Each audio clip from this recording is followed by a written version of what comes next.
사실 제가 처음에 수행을 하면서 좀 원을 세웠던 게, 제가 이제 근기가 그게 낮아서 혹시나 이게 뭐 잘 되지 않더라도 일단 좀 개는 지켜보자라는 좀 생각으로 해가지고 사실 5개를 열심히 지켰어요. 그래서 특히나 제가 좀 바꿨던 게, 제가 한 술을 또 한 20년 먹었는데 술을 좀 끊겠다고 원을 세우고 좀 실제로 술을 끊었거든요. 그래서 술을 끊고 나니까 처음에는 조금 힘들었는데 나중에는 그 술을 끊었을, 그러니까 술의 해악, 해로움, 이게 좀 이해가 되고 나니까 사실 아직도 완전히 끊었다라고는 생각이 안 되는 게, 가끔씩 이렇게 뭐 축구 게임을 보고 싶거나 뭐 이렇게 같이 어울릴 때면 한잔할까 이런 생각이 들지만 그 해로움이 생각이 나면서 손이 안 가더라고요. 그래서 이렇게 잘 참고 있는데, 그러니까 나중에 이제 이것도 자연스러워지겠지만, 근데 그러다 보니까 어느 순간 제가 든 생각이, 이 술을 그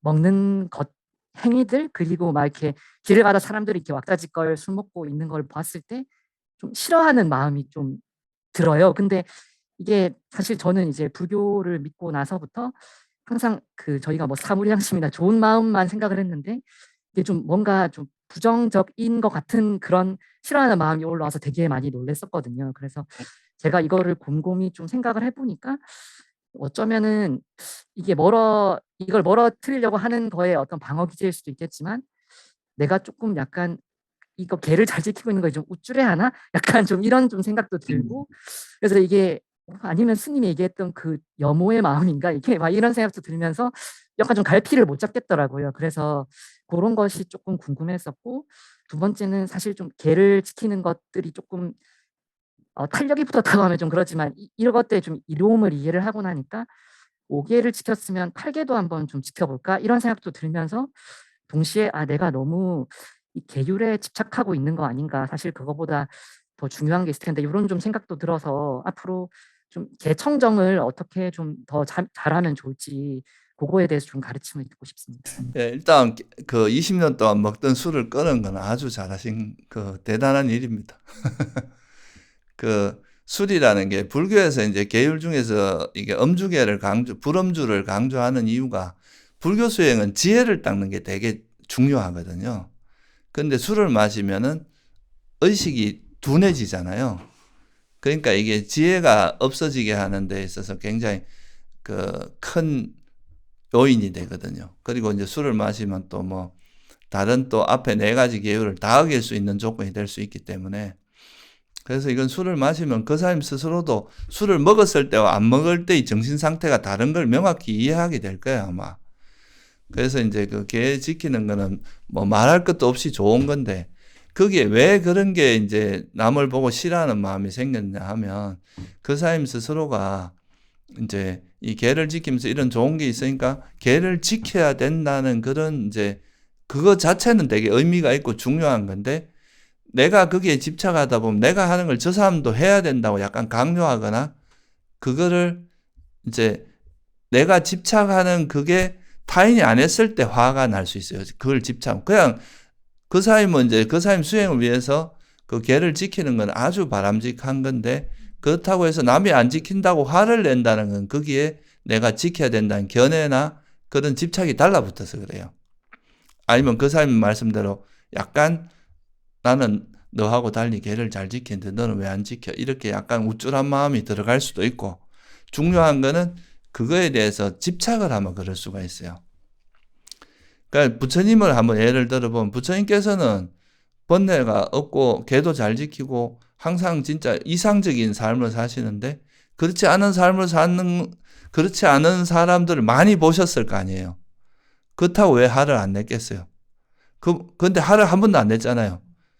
그거는 이제 내가 뭔가 우리가 이래야 된다 하는 그 집착이 들어가면 이걸 남에게도 강요하는 게 보통 우리 마음의 흐름입니다. 그러니까 남이 그렇게 돼야 된다고 생각을 하는데 그렇지 않으면 거기에 대해서 화가 나잖아요.